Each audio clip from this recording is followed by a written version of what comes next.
Hi, thank you for joining us. Welcome. Let's start from the realistic capabilities of the European Parliament and the EU as a possible game changers in the Nagorno-Karabakh conflict. What are these realistic capabilities and chances? Well, we had a very good debate, I think, in plenary. It was a day that also a lot of Armenians who live in Belgium came out of the streets in Brussels. When I drove to the parliament, I saw them with the flags. They contact us a lot because they're very worried about their families, of course, who live in the conflict zone. And so what the parliament, I thought in the debate, what I stated was, we really urge for an immediate ceasefire. I think that's the most important thing we have to ask for now. Secondly, of course, the end of the conflict can never be military. We have to end the conflict by diplomacy, negotiations. We have to bring the parties together around the table because we all know the conflict has been there for many, many, many years. Long time we talked about NagornoKarabakh like a frozen conflict. But unfortunately now, there is fire all over, munition being used, people are getting killed. So I have a lot of Armenian friends here in Belgium, and they really contact me every day almost, with pictures, with stories. And I think a lot of Belgian people know also maybe Azerbaijan. So I know that here in the parliament, we really urge to end the conflict. I think that's the most important thing. We ask Mr. Borrell to take up really a more active role because that's what we are not doing enough, I think. Where is the red line for Europe to intervene in a very strong way? I mean, beyond statements and call, because we stay in the concerned phase, unfortunately. Well, of course, a politician is there to talk. We are there to negotiate, and that's what we ask to Mr. Borrell to do. Of course, we are very confident in the Minsk group, who has to lead the negotiations. I think that's very important, and France is leading it. It's a European country. It's also Armenia and Azerbaijan, well, they're in our neighborhood. I always say, because a lot of people ask me, but why should we do something in the conflict of Nagorno-Karabakh? Then I always say, we can't be safe in Europe if we have fire all around us. The smoke will come to us. So we have to help the countries around Europe to have a peaceful existence. Yeah, you mentioned that this kind of discourse we heard, unfortunately, too much as well. Nagorno-Karabakh is very far from the Europe and what we have to do there. But does Europe or Europeans really have the understanding that, for example, Turkey's direct involvement in the conflict in the South Caucasus, and especially the transportation of the Syrian mercenaries to the conflict zone, is a threat to the stability of the whole region and also for Europe as well? Do we have this conscience? I don't know if the European citizens feel that really good, but here in the parliament we feel it. I put it also very much in the plenary debate, because what worried me a lot was that Mr. Borrell said, yeah, there is foreign interference in the conflict. But he didn't name Turkey, eh? And then I say, but Mr. Borrell, why don't you name the country that is there?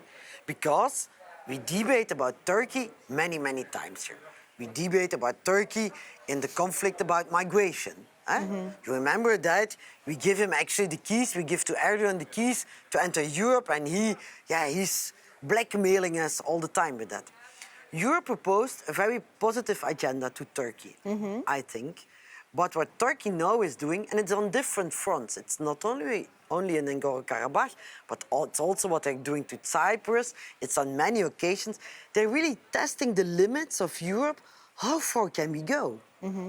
I must say, in December, we will have a debate here in the parliament about the adhesion report on Turkey. You know that Turkey wants to enter the European Union. I don't think Erdogan wants to enter Europe anymore. If you look at his behavior, he's completely out of scope. But we have to make a report every year to see how is Turkey fulfilling the criteria to enter Europe. And normally, with other countries, you see a progress. You see progress in respect of the rule of law, in freedom of press. But in fact, for Turkey, it goes worse and worse and worse. It doesn't become better over there. So for me, it's very clear that we have to suspend the talks to come to Europe for the moment. We have to find another relationship with Turkey and really say to them, hey, you have to respect the international order too. Yeah. In one of your statements, you have mentioned, I denounce Turkey's recent provocative, insulting and dangerously polarizing statements. Erdogan is not interested in the positive agenda in the EU has offered, but is using it to test our limits. What are Europe's limits? How we can define these limits? Why there is that much hesitation concerning sanctions? Well, actually, it's the same in every debate on foreign affairs in Europe. We have to decide by unanimity. And that's one of the points that I make in all statements. We have to change Europe. We have to renew Europe. We have to end this unanimity rule.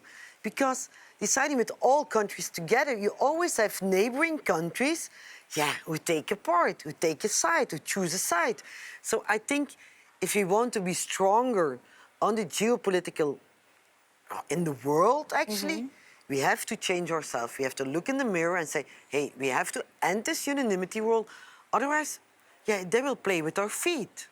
They will test the limits all the time. And that's what we really ask Europe. That's why I'm in Renew Europe group, of course, to renew Europe, to make Europe stronger in the world, to take up sanctions when it's necessary. Yeah.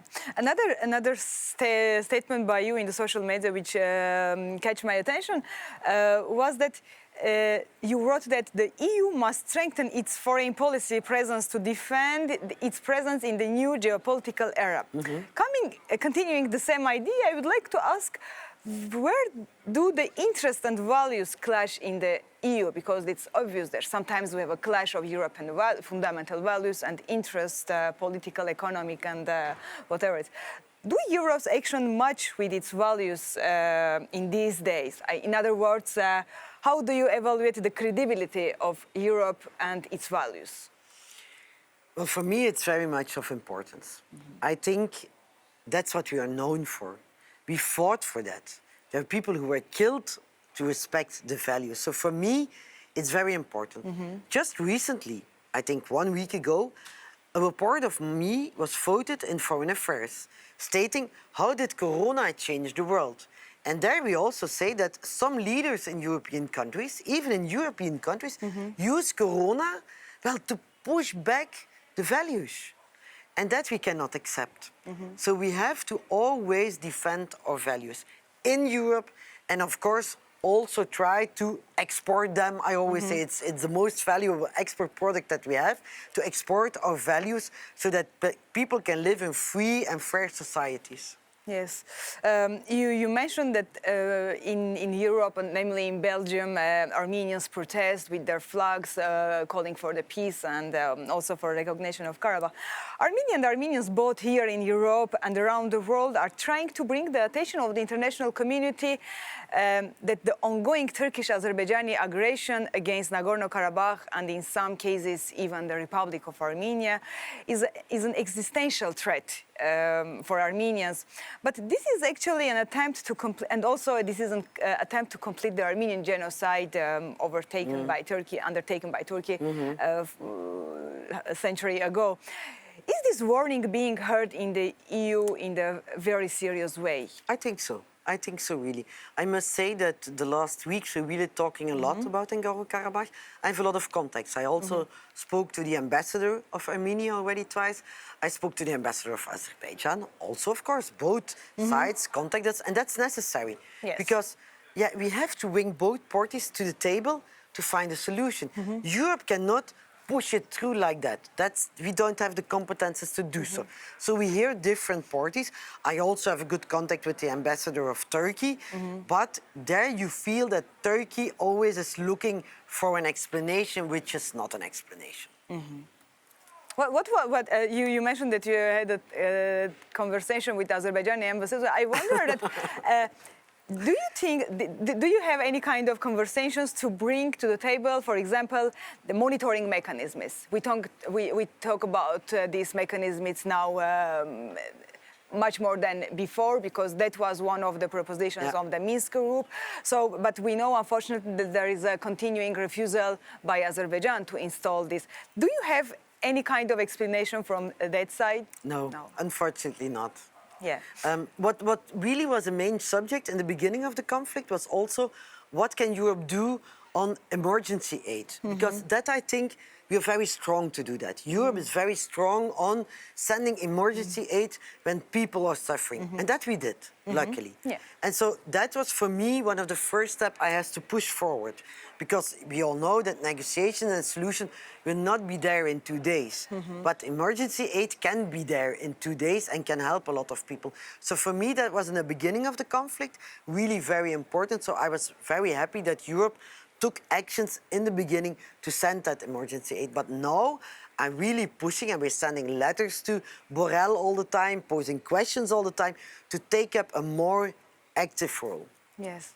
And lastly, the Nagorno-Karabakh Republic has declared its independence, as you know, in 91, 92, based on the laws of the Soviet Union. And now there are discussions both in Armenia and in other capitals of possible recognition of the Nagorno-Karabakh Republic based on the remedial cessation principle. Do you think that the EU can play a role in that as a way out of the current situation? Could the recognition based on the remedial cessation principle work? I think when Europe pushes the countries, the sides, to go to a table, every possibility should be on the table.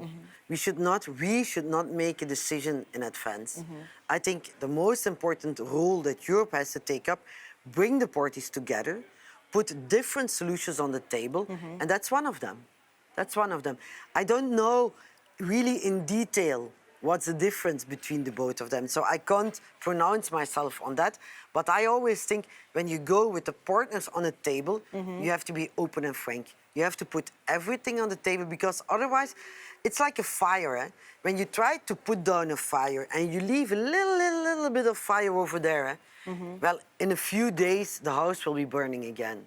So I always think, put all the elements on the table and put down the fire everywhere so that peace can come back and that no losses of life, because I really regret when I see the pictures of the destroyments there, the loss of lives there. Those people didn't ask for that. They just were unlucky to be born there during a war. I have been lucky to be born in Belgium, where there is peace. So for me, it's very important to have peace in the world, and that's also in Nagorno-Karabakh. As a Flemish deputy as well from the Belgium, you should know what's its self-determination and how it's important for people. Just to sum up our discussion, do you think that this principle should be valued as it's merit to be?